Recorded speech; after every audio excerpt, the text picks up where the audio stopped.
In this video, we will be discussing the area of regular polygons. Before we begin, let's just review what a regular polygon is. A regular polygon is a polygon in which all the sides are congruent and all the angles are congruent. So some of the more popular regular polygons are listed below. So to describe this formula, before we get to the actual formulas, we need to understand some vocab related to these regular polygons. So we're going to examine the following regular polygons. Each polygon shown has an inscribed and a circumscribed circle. So it has a circle inside of the shape and a circle outside of the shape. Using one color, we're going to connect the center of the circles to each of the polygon's vertices. Okay, so let's start here. And we're going to put a center point at the middle. And then using a color, we're going to connect the center to each vertices. So in a triangle, there's 3 vertices. So we'd have one here, and one here. In a square, there's 4 vertices. So you're going to have 4 lines. So you're going to have one here, one here, one here, and then one here. And then in a hexagon, there's 6. So we're going to connect those to form the 6 lines from the center connecting to the vertices. So if you look at each of these lines that we just drew, some things to note is that these lines are the radii of the circumscribed circle. So they're the radius of the circle that is found outside of the shape. They are also called the radii of the polygon. So regular polygons actually have radii, just like circles do. So they're known as the radii of the polygon. And the other thing you need to know about these is that these lines bisect the angles of the polygon. So for example, right, I know that they bisect the angles. So in the triangle, right, these 2 angles would have to be congruent.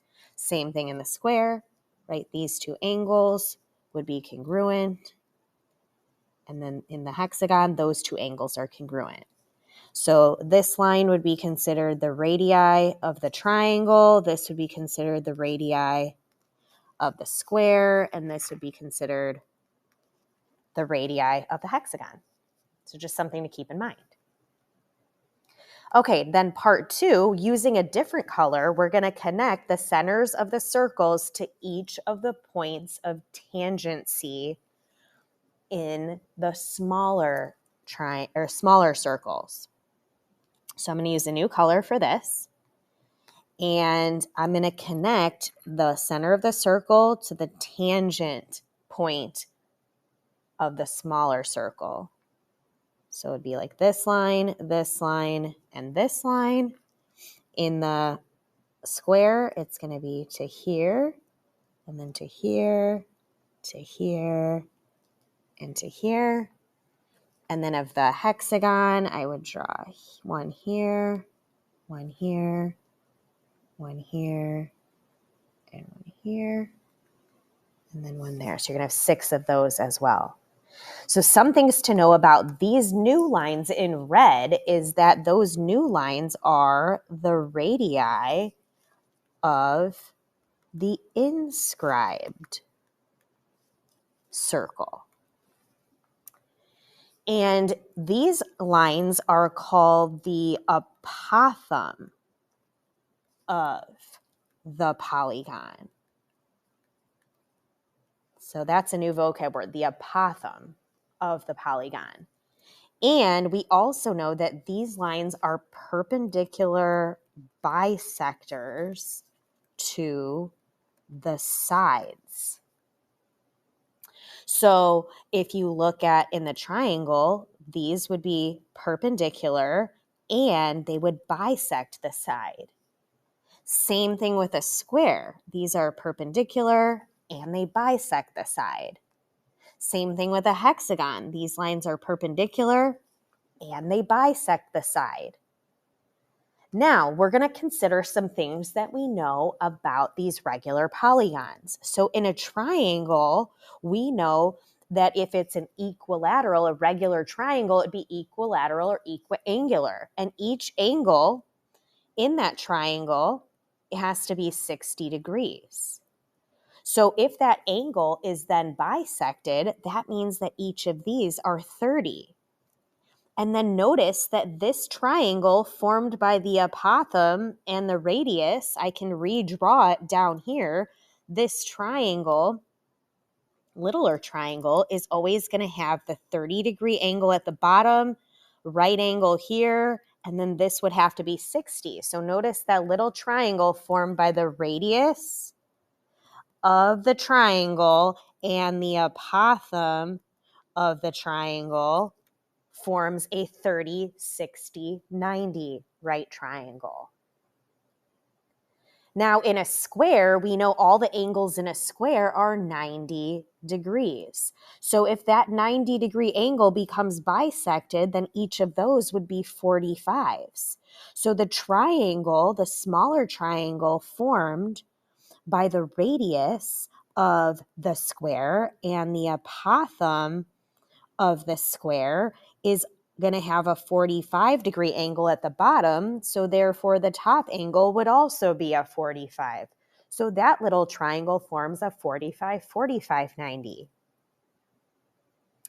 In a hexagon, we know that each angle of a hexagon is 120 degrees. Remember from chapter 7, to find each angle, you would first find each exterior angle in a hexagon. So 360 divided by 6 gives me 60, and then each interior angle is supplementary to that. So that's how I get each angle in a hexagon to be 120 degrees. So if one of those is bisected, that angle would become 60, and the smaller triangle formed by the apothem and the radius of the hexagon. So this would again be the apothem of the hexagon. This would be the radius of the hexagon.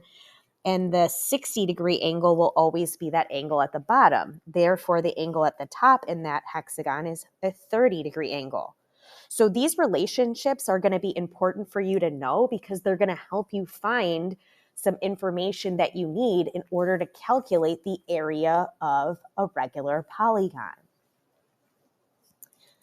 So flipping to the next page, the formula to calculate the area of any regular polygon is the area is equal to 1/2 the apothem times the perimeter.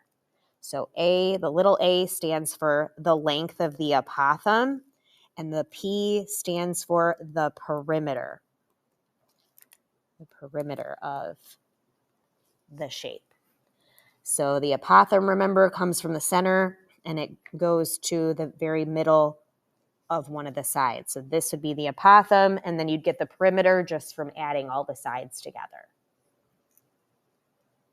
So let's look at this first example. So in this first example, it asks you to find the area of this regular polygon. So again, I'm going to use my new formula, area equals 1/2 the apothem times the perimeter.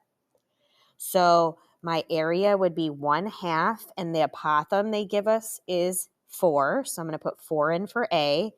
And then to get the perimeter, I know that this is a pentagon because it has 5 sides, and each side would have to be 6 in a regular polygon. So I would just do 6 times 5 to get 30 for the perimeter. So you can type that whole thing in your calculator, and it ends up giving you 60 units squared as the area of that regular pentagon. Now, there is another formula that we can use to calculate the area of an equilateral triangle. And we would use this formula anytime we want to calculate the area of an equilateral triangle, and we know the length of one of the sides.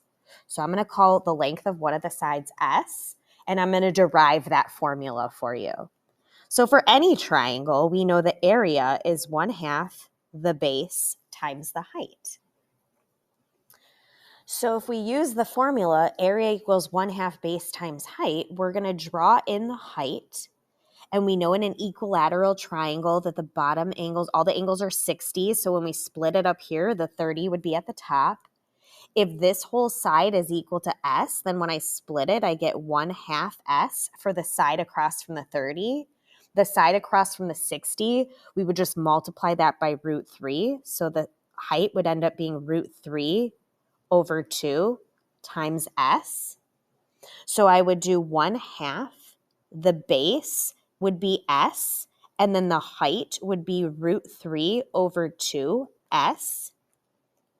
And then if I simplify that further, I can multiply the numerators, the 1 times the √3 to get √3.